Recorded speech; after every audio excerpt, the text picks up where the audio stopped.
आज हम पढ़ेंगे क्विनॉल या पैरा डाइहाइड्रोक्सी बेंजीन। देखिए para 1,4 position para dihydroxy benzene, इसको क्विनॉल भी कहा जाता है। ये नाशपाती की पत्तियों में ग्लूकोसाइड आर्बिटिन के रूप में C12H16O7 के रूप में ये प्रेजेंट होता है। ठीक है, अब अगर हमको इसको बनाना है तो हम कैसे बनाएंगे, हम एनिलीन लेंगे। एनिलीन का हम ऑक्सीडेशन करेंगे किसके साथ, MnO2H2SO4 लेंगे, या फिर हम लेंगे सोडियम डाइक्रोमेट या पोटेशियम डाइक्रोमेट, कुछ भी लीजिए, H2SO4 उसके साथ लीजिए।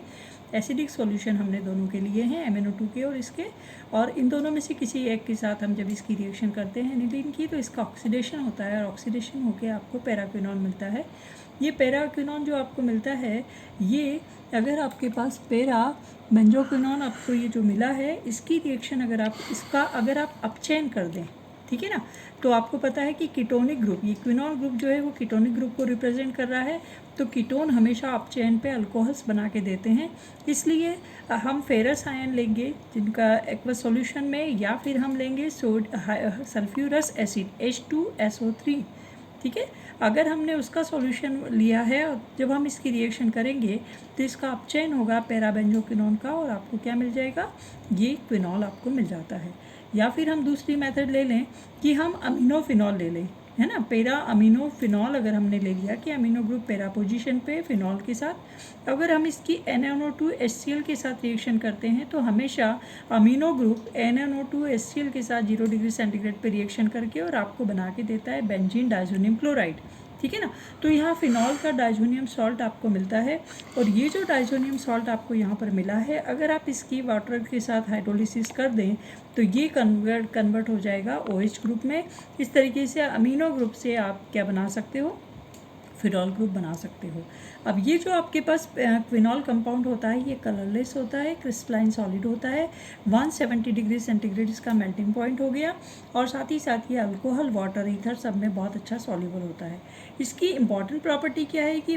FeCl3 के साथ ये भी कलर देता ही देता है, और ऑक्सीडेशन जैसा कि और फिनॉल्स का होता है, एयर के साथ इसको अगर आपने खुला रख दिया तो ऑक्सीकरण होगा, ब्राउन कलर का हो जाएगा। हाँ, ये बहुत ज़्यादा स्ट्रॉन्ग रिड्यूसिंग एजेंट होता है, और इसलिए अमोनिया का सिल्वर नाइट्रेट सॉल्यूशन या फैलिंग सॉल्यूशन के साथ बहुत जल्दी से उनका ये अपचयन कर देता है। ठीक है, अभी हमने देखा FeCl3 के साथ रिएक्शन जैसे कलर्स ये देते हैं, तो आपके पास क्या होगा कि FeCl3 के साथ जब इसकी रिएक्शन की जाती है तो FeCl3 के साथ रिएक्शन करने पर ये दो मॉलिक्यूल जो हैं वो जुड़ के और क्या बनाते हैं, पैरा बेंजोक्विनॉल यहाँ पर बना के देते हैं, और ये पैरा क्या लिखा है, ये क्विन हाइड्रोन ये बना के देंगे, और ये क्विन हाइड्रोन जो है वो बनाने के बाद इसका फिर फर्दर ऑक्सीडेशन होके पैराक्विनॉन आपको मिल जाते हैं। बेंजीन डाइजोनियम फिनॉल रिएक्शन करते हैं बेंजीन डाइजोनियम क्लोराइड के साथ और कपलिंग रिएक्शन देते हैं, पर ये बहुत ज़्यादा स्ट्रॉन्ग रिड्यूसिंग एजेंट होने की वजह से ये क्या करता है कि उसको रिड्यूस कर देता है, खुद ऑक्सीडाइज हो जाता है, और इसलिए ये एडिशन प्रोडक्ट या कपलिंग कोई भी ऐसा एडिशन प्रोडक्ट ये बनाकर नहीं देता है। ठीक है ना, और आपको पता है कि यहाँ कीटोरिनॉल की बात बार बार हो रही है,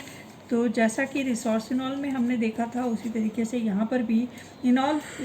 फॉर्म जो है इनॉल है, क्योंकि OH ग्रुप डबल बॉन्ड वाले कार्बन पे लगा है यहाँ पे फिनॉल में हमेशा, इसलिए इसके इनॉल फॉर्म जो है वो कीटो फॉर्म में कन्वर्ट होते हैं, कीटो फॉर्म इनॉल फॉर्म में कन्वर्ट होते हैं। इसका मतलब यहाँ पर भी टॉटोमरिज्म है रिसोर्सिनॉल की तरह, इसलिए फिनॉल भी रिसोर्सिनॉल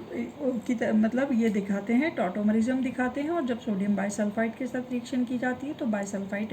एडिशन प्रोडक्ट बनते हैं। अब एक बहुत इंपॉर्टेंट अगर आपसे कभी पूछा जाए, या कुछ रिएक्शंस अगर आपसे पूछी जाए कि फिनॉल और अल्कोहल में डिफरेंस क्या है, तो जैसा हमको पता है कि फिनॉल में OH ग्रुप की रिएक्शंस होती है, बेंजीन ग्रुप की रिएक्शंस होती हैं, कुछ स्पेसिफिक रिएक्शंस होती हैं।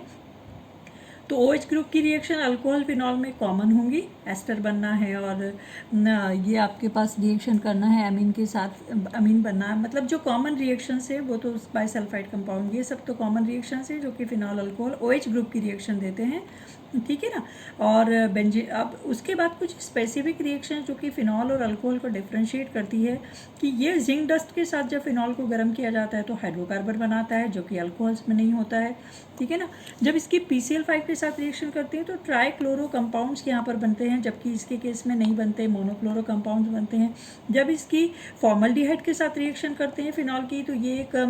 पॉलीमर बनाता है कंडेंसेशन से, जो कि उसमें नहीं बनता है। बेंजीन डाइजोनियम क्लोराइड के साथ रिएक्शन करने पर ये एजोडाइज बनाता है, जो कि अल्कोहल्स नहीं बनाते हैं। इस तरह से कुछ ऐसी इंपॉर्टेंट रिएक्शंस जो कि फिनॉल की स्पेसिफिक रिएक्शंस है, उनके आधार पे हम डिफ्रेंशिएट कर सकते हैं कि जैसा कि बहुत ही कॉमन जो है FeCl3 के साथ ये कलर्स देते हैं, ये कलर्स नहीं देते हैं। इस तरह की कुछ रिएक्शंस हैं जिनके आधार पे हम क्या बता सकते हैं, फिनॉल और अल्कोहल में डिफ्रेंशिएट कर सकते हैं। Thank you.